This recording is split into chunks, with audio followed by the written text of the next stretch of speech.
Olá, eu sou o Edson Rontani Júnior, jornalista. Eu fui eleito, presidente do Instituto Histórico e Geográfico de Piracicaba.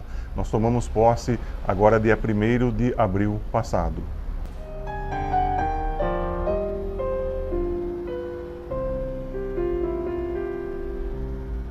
Olha, uma coisa eu vou revelar: o Jornal de Piracicaba. Nos anos 90 eu trabalhava em rádio, na extinta Rádio Alvorada AM, como coordenador de jornalismo. E eu lia muito o Jornal de Piracicaba. E lá eu via as notícias do Instituto Histórico e Geográfico de Piracicaba, essa busca pela preservação da história de Piracicaba.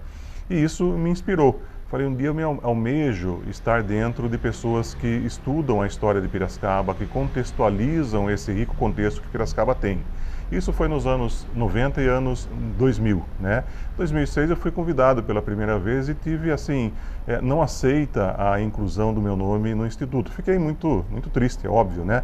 Já que era um sonho almejado como uma questão de profissionalismo e também pessoal. Em 2010 eu enviei de novo a carta convite e fui aceito. Então estou no Instituto desde 2010, né? Já passei pela diretoria como secretário, fui vice-presidente das últimas 2 gestões e agora ser eleito em assembleia do Instituto para mim foi uma honra, foi uma gratidão, né? Eu, em 2010, na posse, disse que o certificado que eu recebi do Instituto seria uma honra para mim e estaria sempre estampado em minha parede. E ainda está, com muita honra, né? Isso por quê? Porque o Instituto Histórico e Geográfico de Piracicaba ele foi criado em 1967 pela nata da intelectualidade de Piracicaba.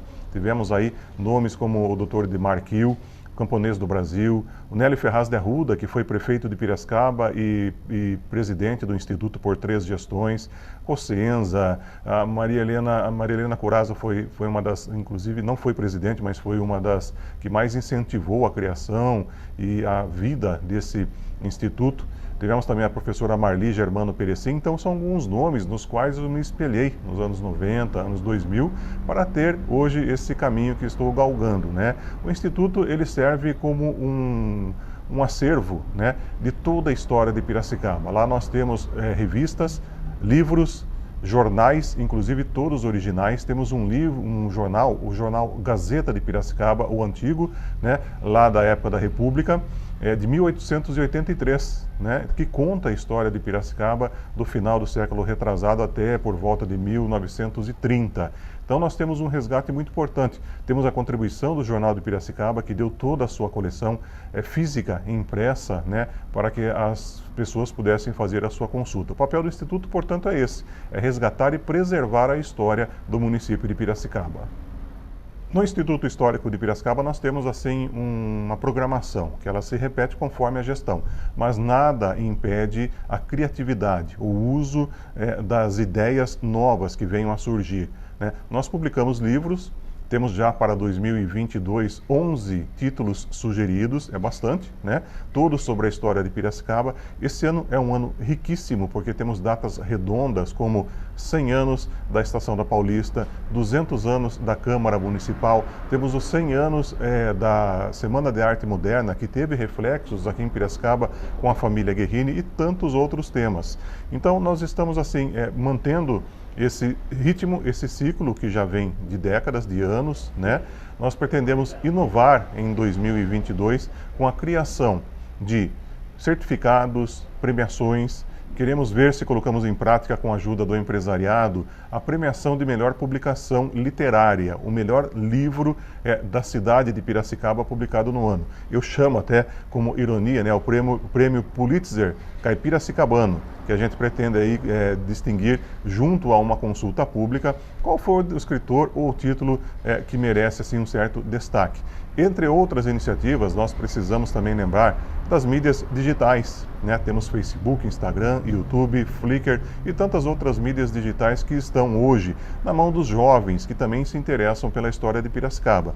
Uma das metas é criar e-books com distribuição gratuita ou com um valor simbólico através de sites como Mercado Livre, Amazon.com, isso fazendo com que pessoas que são de Piracicaba, mas que residem na Irlanda, Estados Unidos, Japão, tenham acesso de forma digital a essa tão rica história de Piracicaba. Foco principal, veja bem, dessa atual gestão é voltar a um ponto pré-pandemia. Nós, em março de 2020, tivemos que ficar em casa, manter distanciamento. As pessoas ainda hoje se encontram em home office, reclusas, né?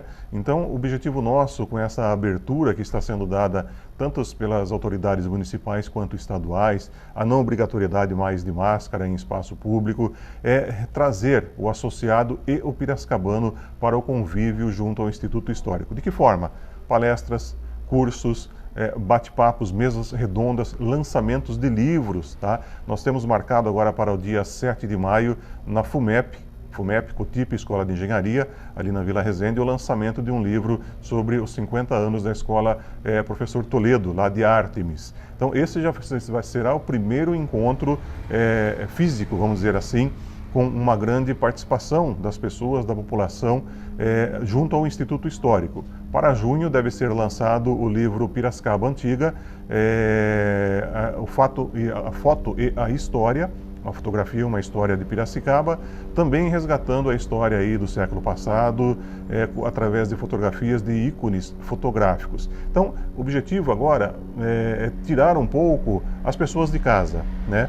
Em 2021, a gestão da qual fui vice-presidente, presidida pelo Pedro Vicente Ometo Maurano, ela fez algumas atividades via online, reuniões online, lançamentos de livro online, até porque era exigência sanitária da época. Esse ano, vamos dizer assim, a gente quer retomar, junto com o comércio, junto com a sociedade piracicabana, a vida social, o associativismo, a vida diária, as confraternizações, as festas, os lançamentos de livros, manhãs ou tardes ou noite ainda de assinaturas, né, de livros, enfim, fazer com que nós tenhamos aquele parâmetro que nós tínhamos muito antes da pandemia.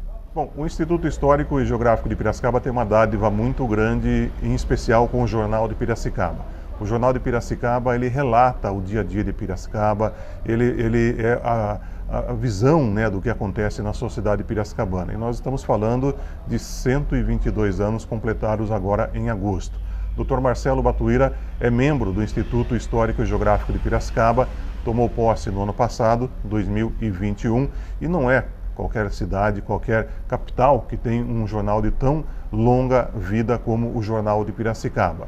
Nós temos no Instituto Histórico e Geográfico de Piracicaba 8.000 quilos de material, 8 toneladas de livros, jornais, revistas, slides, VHS, CD, enfim, o material físico. Só que eu digo mais, além do material físico, existe o material intelectual, né? A história, a preservação da memória, o fato relatado, que é onde entra o Jornal de Piracicaba.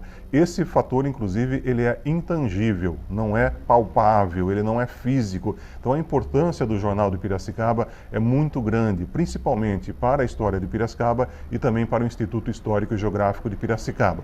Através, inclusive, da parceria com o jornal, nós lançamos em agosto do ano passado um livro sobre a arte aqui em Piracicaba, do Dr. Humberto Consentino, que foi, inclusive, coordenado pela Sandra Jorge e pelo Dr. Marcelo Batuira. Então, nós temos uma gratidão imensa para com o Jornal de Piracicaba e toda essa história que está sendo relatada dia a dia nesses 122 anos de existência.